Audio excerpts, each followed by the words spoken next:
नमस्कार दोस्तों, मैं राकेश वर्मा आप सभी का स्वागत करता हूं आपके अपने परिवार एसएन गुरुकुल पर। साथियों, वर्तमान में बिहार के जो विद्यालय हैं, चाहे वो प्राथमिक विद्यालय हो, मध्य हो, माध्यमिक हो, उच्च माध्यमिक हो, यह कमीशनखोरी, घूसखोरी, घोटालेबाजी और भ्रष्टाचार का एक हब बन चुका है। आखिर मैं क्यों बार-बार इस पर आवाज़ उठाते रहा हूँ? क्यों मुझे बार-बार वीडियो बनाने की आवश्यकता पड़ रही है? क्योंकि यदि जो बच्चा विद्यालयों में पढ़ रहा हो और वह खुद आंखों से देख रहा है कि किस प्रकार से अनियमितताएं और गड़बड़ियां बढ़ती जा रही हैं, किस प्रकार से कमीशनखोरी, घोटालेबाजी हो रही है, किस प्रकार से घूसखोरी हो रही है, किस प्रकार से भ्रष्टाचार फैला हुआ है हर कदम कदम पर, हर मोड़ पर, तो वह आगे चल करके अपने जीवन में क्या कुछ सीखेगा और उसे किस प्रकार को अपने जीवन में उतार पाएगा। अर्थात एक भ्रष्ट विद्यालय से पढ़ा हुआ जो बच्चा होगा, वह जब आगे चल करके नेता बने, अधिकारी बने, कोई प्राइवेट कंपनी में ही किसी पद पर जाए, वह हमेशा कोशिश करेगा कि किस प्रकार से विद्यालय अव्वल में जब था तो वहाँ पे भ्रष्टाचार व्याप्त था और सब कुछ आंखें बंद करके शिक्षक, शिक्षिका एवं गाँव के लोग जो है वो सब देख रहे थे, भुगत रहे थे, कोई कुछ नहीं बोल रहा था। अर्थात उसके दिमाग में यह बैठ जाएगा कि भ्रष्टाचार जो है वह स्वीकार्य है भारत में, इसलिए वह भी वैसा करेगा। आज चाहे वो नेता हो, मंत्री हो, विधायक हो, सांसद हो, कोई अधिकारी हो, पदाधिकारी हो, कर्मचारी हो, हर जगह क्यों इतना भ्रष्टाचार व्याप्त है? क्योंकि वह भ्रष्टाचार युक्त समाज में ही पला बढ़ा है, इसलिए उसको पता है कि समाज इसे आसानी से घूट लेता है, स्वीकार लेता है। क्या विद्यालय में जब बच्चा का नामांकन होता है, जब वह टीसी कटवाता है, जब वह फॉर्म फिलअप करता है, जब वह रजिस्ट्रेशन करता है, जब वह मार्कशीट लेने जाता है, जब वह रिजल्ट कार्ड लेने जाता है, जब वह अपना ओरिजिनल डॉक्यूमेंट्स, ओरिजिनल सर्टिफिकेट लेने जाता है, उस समय शिक्षक, शिक्षिकाओं के द्वारा, प्रभारी प्रधानाध्यापक, प्रधानाध्यापकों के द्वारा, जो वहाँ पे कर्मचारी होते हैं, उनके द्वारा मिठाई खाने के नाम पर 100, 200, 500, 1-1 हज़ार रुपए तक लिए जाते हैं कि बाबू तेरा फर्स्ट डिवीजन आया है, बाबू तेरा इतना मार्क्स आया है, अब तुम यहाँ से पास हो रहे हो, अब तुम कब न कब मिलोगे या नहीं मिलोगे, तुम जा रहे हो दूसरे विद्यालय में। इस प्रकार से जो है थेथरोलॉजी करके, बगलोली करके और बच्चों से पैसा जो है वो लिया जाता है और बच्चे के अभिभावक उसे 100, 200, 500 रुपए दे करके भेजते भी हैं कि हो सके मास्टर साहब जो है मिठाई खिला मन तो दे दी हूँ। तो यह क्या है? एक प्रकार से भ्रष्टाचार का बढ़ावा है, जो बच्चे भी जान रहे हैं और शिक्षक तो जानते ही भी कर ही रहे हैं। शिक्षा विभाग के द्वारा नामांकन के लिए, क्योंकि 8वीं कक्षा पास करने के बाद जब बच्चा 9वीं में, 10वीं में, 11वीं में, 12वीं में नामांकन लेगा, तो उसके लिए महज एक सामान्य शुल्क सूची जो है जारी किया गया है। अब बच्चों को और अभिभावकों को इस पर ध्यान देने की आवश्यकता है। यह वीडियो हर एक बच्चे के अभिभावक के पास पहुंचना चाहिए, ताकि वे जान पाए कि आखिर वे अपने बच्चे के नामांकन हेतु जो शुल्क को दे रहे हैं, वास्तव में वह शुल्क शिक्षा विभाग के द्वारा ही तय किया गया है या फिर विद्यालय प्रबंधक के द्वारा, विद्यालय के जो भी कर्मचारी हैं या प्रधानाध्यापक हैं, उनके द्वारा जो है एक्स्ट्रा जो है लिया जा रहा है। तो 9वीं कक्षा की यदि हम बात करें तो 9वीं कक्षा में general BC OBC, general BC OBC, इनका जो है वह है 420 रुपया, और वहीं यदि एससी एसटी का बात करें तो 340 रुपया। यहाँ पे मेल फीमेल अलग अलग कैटेगराइज नहीं किया गया है, वो सिर्फ जो है कैटेगरी वाइज आपको जनरल महिला हो या पुरुष, बीसी महिला हो या पुरुष, ईबीसी महिला हो या पुरुष, उन्हें जो है 9th क्लास में एडमिशन लेने के लिए 420 रुपया देने होंगे। एससी एसटी महिला हो या पुरुष, उन्हें जो है 340 रुपया देने पड़ेंगे। पीएच भी अलग कैटेगराइज नहीं किया गया है, जिस कैटेगरी में वो आते होंगे जातिगत, उसी के हिसाब से उनको फी देना होगा। 10वीं में कोई बच्चा एडमिशन लेता है, 9वां से 10वां में जाएगा, तो री एडमिशन वाला जो है सरकारी विद्यालय में भी सिस्टम चालू। पहले प्राइवेट विद्यालय तक नसीब था, अब जो है 9वीं से 10वीं में यदि कोई बच्चा जाता है तो उसको जो जनरल बीसी ईबीसी है उसको 340 रुपया, एससी एसटी है उसको 260 रुपया देना होगा। महज 80 रुपए का अंतर है। जनरल बीसी ईबीसी और एससी एसटी का फी जो है 9th 10th 11th 12th में 80 रुपए मात्र का जो है अंतर है। अब 11th 12th, तो 11th में 3 स्ट्रीम्स हो जाते हैं, 11th में 3-4 स्ट्रीम्स हो जाते हैं ना। अब कला हो गया, वाणिज्य हो गया, विज्ञान हो गया और एक व्यवसायिक अलग से हो गया।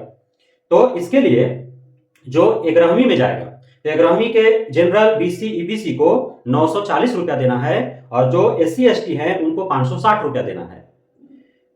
ये किसमें है? तो ये आपका है कला और वाणिज्य के लिए। जो 11वीं में कला वाणिज्य में एडमिशन लेगा उसको, और जो विज्ञान और व्यवसायिक में एडमिशन लेगा उसको जनरल बीसी और ईबीसी के लिए 1200 रुपए और एससी एसटी के लिए है 760 रुपए।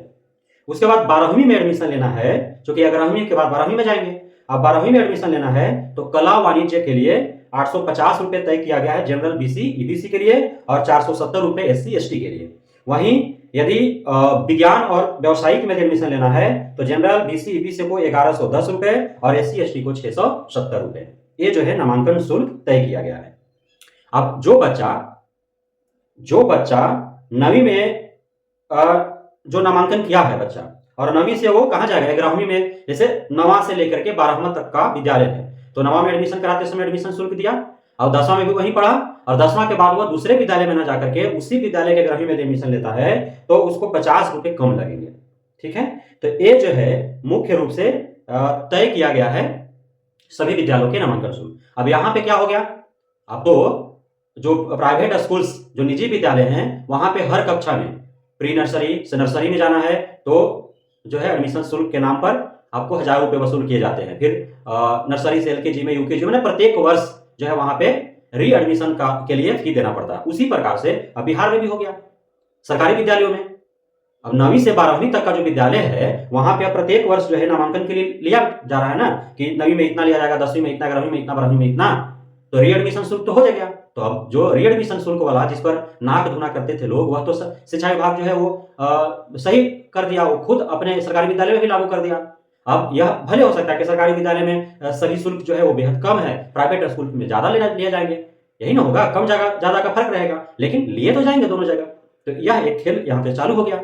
लेकिन पहले ऐसा तो नहीं होता था ना, पहले 9वीं में एडमिशन ले लिया, 10वीं 11वीं 12वीं तक वो पढ़ रहा है, यदि 12वीं तक विद्यालय +2 तक है, या 9वीं 10वीं तक है तो 9वां में एडमिशन लिया, फिर 10वां में भी वो पढ़ा, 9वीं में उसका रजिस्ट्रेशन हो जाता था, 10वां में जाकर के उसका फॉर्म भरा जाता था, फिर जो है वो परीक्षा देता था, एडमिट कार्ड वगैरह जारी होता था। लेकिन अब प्रत्येक वर्ष जो है उसको एडमिशन शुल्क देना होगा शिक्षा विभाग को। तो यह कुल मिलाकर के एक नया जो है खेल शुरू हो चुका है। अब जो है अन्य घोटालों के बारे में मैं बात कर रहा था आपको। अब आप सभी को जानना चाहिए कि पूरे बिहार भर में जितने भी लगभग 90-92 हजार सरकारी विद्यालय हैं, तो 23 से 24 जो फाइनेंशियल ईयर रहा, 2000 करोड़ रुपए अब तक खर्च किए जा चुके हैं। 2000 करोड़ रुपए से भी अधिक, लगभग 2100 करोड़ माना जाए तो, इसलिए कि 1350 के आसपास जो है वह सिर्फ विद्यालय भवन के मरम्मती वगैरह में खर्च किया गया, और 750 करोड़ के आसपास जो है वह बेंच डेस्क उपलब्ध कराने के नाम पर खर्च किया गया। अब जो बच्चा विद्यालय में पढ़ रहा है, क्या वह नहीं देख रहा है कि उसके विद्यालय में जो बेंच डेस्क आए हैं वो बेंच डेस्क का क्वालिटी क्या है? उसका बैग फट जा रहा है उस बेंच डेस्क में, उसका पैंट फट जा रहा है उस बेंच डेस्क में, बेंच डेस्क पर बैठ रहा है तो हचक हुचक कर रहा है, ढकर ढुकर कर रहा है, वेल्डिंग छोड़ दे रहा है 15 दिन 2 महीना में, तो वो नहीं देख रहा है कि कितना गुणवत्तापूर्ण है? क्या उसके दिमाग में नहीं जा पा रहा है कि आखिर कितने का ये होगा? क्योंकि कक्षा प्रथम से लेकर के 5वीं, फिर 6ठी से 8वीं, 9वीं से 12वीं, तो आप कक्षा प्रथम से 5वीं तक में नहीं दे रहे हैं बेंच, वो अलग बात है, लेकिन 6ठी से 12वीं तक में आप दे रहे हैं। तो छठा क्लास के बाद जो बच्चा होता है वह तो इतना तो समझदार हो जाता है, 9th to 12 का बच्चा तो और ही अधिक समझदार हो जाता है, तो उसको नहीं पता है। या कक्षा प्रथम से 8वीं तक के विद्यालय में जो आप थाली दे रहे हैं, तो उस थाली में खाने के बाद तो आपको गाली दे रहा होगा बच्चा, इसलिए कि जो आप थाली दे रहे हैं वो महज 15 दिन, 1 महीना, 1.5 महीना, 2 महीना के अंदर पूरा काला काला धब्बा उस थाली में आ जा रहा है। अब वह बच्चा अपने घर में जो उसका थाली है वह कब से खा रहा है उस थाली में, उसको याद भी नहीं है, अब आज तक उसमें धब्बा नहीं पड़ा, और विद्यालय का जो थाली है उसमें 2 महीना भी नहीं हुए काला धब्बा पड़ जाता है, उसमें जंग लग जाता है काला काला, तो नहीं समझ पा रहा है कि थाली किस प्रकार के हैं, क्या कुछ हो रहे हैं। उसके बाद जो फाइनेंशियल ईयर अब स्टार्ट हुए 1 अप्रैल 2024 से, तो 2024-25 का जो फाइनेंशियल ईयर है उसमें 3.25 अरब करोड़ रुपए खर्च करने हैं विद्यालय में। समझ लीजिए कितना रुपए खर्च करने हैं, और ये कहां कहां खर्च होंगे? तो वहीं थाली दिया जाएगा, बेंच डेस्क दिया जाएगा, विद्यालयों का मरम्मती हो जाएगा, नए विद्यालय बनेंगे, शौचालय बनेंगे, भोजनालय बनेंगे, पेयजल की सुविधा उपलब्ध कराई जाएगी, और जो 2023-24 फाइनेंशियल ईयर में 2100 करोड़ रुपए खर्च कर दिए गए जिसमें बंदरबाट हुआ, उसी प्रकार से 3.25 अरब करोड़ रुपए जो 24-25 फाइनेंशियल ईयर के लिए जो विभिन्न जिलों को दिया गया है उसमें भी बंदरबाट हो जाएंगे, और विकास के नाम पर, जीर्णोद्धार के नाम पर एवं अन्य सुविधाएं उपलब्ध कराने के नाम पर सिर्फ जो है घोटालेबाजी होगी, कमीशन खोरी होगी। और ये सारे बच्चे आंखें फाड़ करके देख रहे हैं कि उनके विद्यालय में क्या हो रहा है।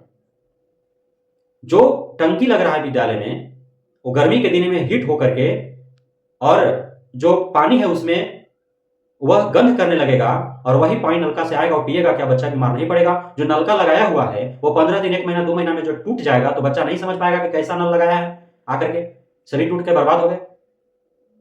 तो सभी बच्चे देख रहे हैं। इसीलिए मैं कह रहा हूं कि इस बिहार का जो सरकारी विद्यालय है वह पूरी तरह से बिहार विद्यालय भ्रष्टाचार शिक्षा केंद्र बन चुका है। हर कदम पे, हर मोड़ पर यहाँ कमीशनखोरी, घूसखोरी, घोटालेबाजी, भ्रष्टाचार हो रहा है, जिस पर अंकुश लगाए जाने की आवश्यकता है। और एससीएस के पाठक जो अपना ईमानदारी का जो ढिंढोरा है वह सदन में मुख्यमंत्री से पिटवाते हैं, साथ ही जो पूरा संपत्ति का ब्यौरा दिया गया उसमें एससीएस के पाठक सबसे ईमानदार दिखें, न उनके पास सोना है न गाड़ी है, तो क्या सच में वे हैं वैसा? तो फिर वे वैसा हैं, ईमानदार हैं, तो फिर ये पैसा जा कहां रहा है? सोचने वाली बात है। ये पैसा जा कहां रहा है फिर? क्योंकि विद्यालय में जो एजेंसी काम कर रहा है, जो ठेकेदार काम कर रहा है, उससे जाकर के आप कहें काम में सुधार करने के लिए, तो वह सीधा आपको कहेगा कि पूरे बिहार में सबसे अधिक भ्रष्ट विभाग यदि है तो वह शिक्षा विभाग है। इतना अधिक कमीशन ऊपर देना पड़ता है, ब्लॉक से लेकर के जिला अनुमंडल से लेकर के ऊपर तक, कि हालत खराब है उसके, काम कैसे कराए वो? ये सोचने वाली बात है।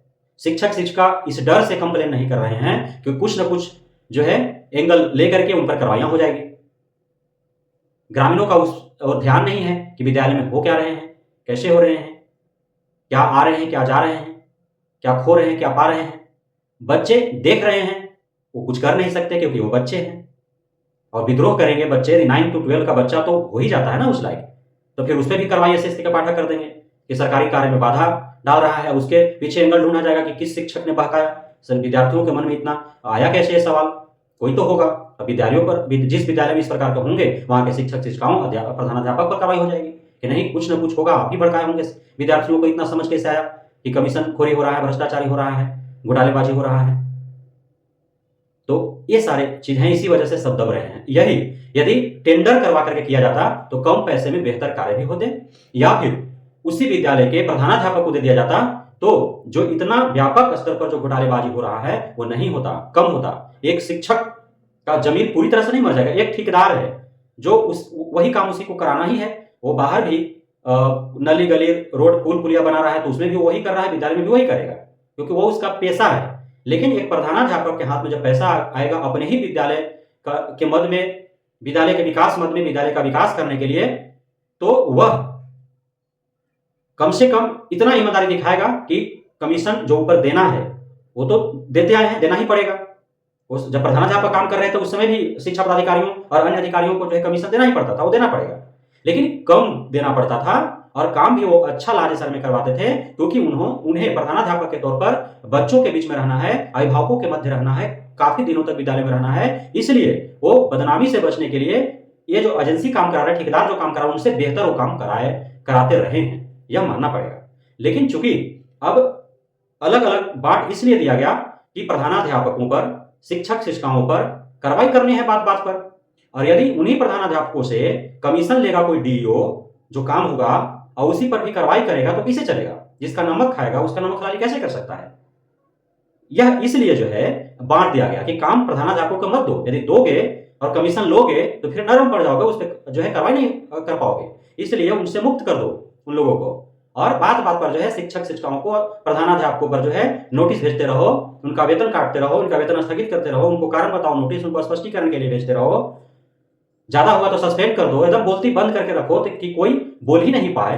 जैसा थाली दे दिया गया, जैसा बैंडेज दे दिया गया, जिस प्रकार के मरम्मती के कार्य में जो मटेरियल यूज कर दिए गए, जैसा भी पानी टंकी लगा दिया गया, जो भी मोटर यूज कर दिया गया, जैसा भी नलका लगा दिया गया, जिस प्रकार के भी सेट निर्मित हो गया, वो सब वो झेलते रहे, बर्दाश्त करते रहे, आंख में पट्टी बांध करके वो सब जो है स्वीकार करते रहे, ताकि इतना उन पे जो है तुम कड़ा शक्ति रुख अपनाओ और इधर से जो है जो ठेकेदार है, जो आउटसोर्सिंग एजेंसी वाला जो है, उससे मोटा माल जो है कमाओ।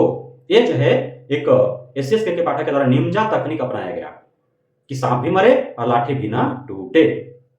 लेकिन अब तो समझ में आ ही गया है ना लोगों को कि इस प्रकार से हो रहे हैं, लेकिन इन पर करेगा कौन कार्रवाई? सब तो इनके सामने नतमस्तक है, क्या मुख्यमंत्री, क्या शिक्षा मंत्री, क्या उप मुख्यमंत्री, और सभी तो पैसा सब तक पहुंच रहा है भाई, सभी खा रहे हैं मिलजुल करके। ऐसा कहाँ अधिकारी मिला था शिक्षा विभाग में जो प्रत्येक पाई पाई पैसे का बेहद ही कम समय में इस्तेमाल भी करवा दे, और उसमें 50% में ब्लॉक प्रखंड से लेकर के और मंत्रालय तक जो है उसका पैसा भी कमीशन के रूप में पहुंच जाए और बदनामी भी ना हो। क्योंकि समाचार पत्रों में, न्यूज चैनलों में, सोशल मीडिया में क्या चल रहा है, तो चल रहा है पर्व का जो है छुट्टी रद्द कर दिया गया, गर्मी छुट्टी रद्द कर दिया, ठंडा में इतने लोग, इतने बच्चे मर गए, जो है नियोजित शिक्षकों को लेकर के का तुल्य पकड़ा हुआ है बहुत कुछ। आज ऐसे लेटर जारी हो गया, इन पर कार्रवाई हो गया, कल उन पर कार्रवाई हो गया, यही चल रहा है ना। घोटालेबाजी का बात कहाँ मेन स्ट्रीम्स में हो रहा है या समाचार पत्रों में छापे जा रहे हैं। तो खुल करके जब घोटाले जो हो रहे हैं शिक्षा विभाग में, शैक्षणिक संस्थानों में, शिक्षा व्यवस्था में, तो उसमें जब खुल करके बात हर जगह से होने लगेंगे तभी जाकर के इस पे अंकुश लग पाएगा। विपक्ष भी मौन है, सब कुछ देख रहा है, जान रहा है, लेकिन फिर भी वो मौन है, कुछ नहीं कर पा रहा है, आवाज नहीं उठा पा रहा है। तो यह जो है, इसे यदि शिक्षा व्यवस्था में सुधार कहते हैं आप, इसे यदि शिक्षा में सुधार कहते हैं आप, तो लानत है फिर ऐसे शिक्षा व्यवस्था में सुधार, ऐसे शैक्षणिक सुधार का, जहां पे बच्चों को कमीशनखोरी, घूसखोरी, घोटालेबाजी, भ्रष्टाचारी जो है वो उसके गुर सिखाए जा रहे हैं। तो लानत है ना ऐसे शिक्षा सुधार पर। तो यह शिक्षा सुधार हो रहा है जिसे ध्यान देने की आवश्यकता है, अमल करने की आवश्यकता है, इस पर पहल करने की आवश्यकता है, इस पर अंकुश लगाने की आवश्यकता है। बहुत बहुत धन्यवाद आप सभी गुरुजनों का, शिक्षक साथियों का, हमारे छात्र छात्राओं का, हमारे सभी साथियों का हमारे साथ जुड़े रहने के लिए, बढ़ने के लिए, इतना प्यार देने के लिए, हम पे भरोसा बनाए रखने के लिए। जय हिंद।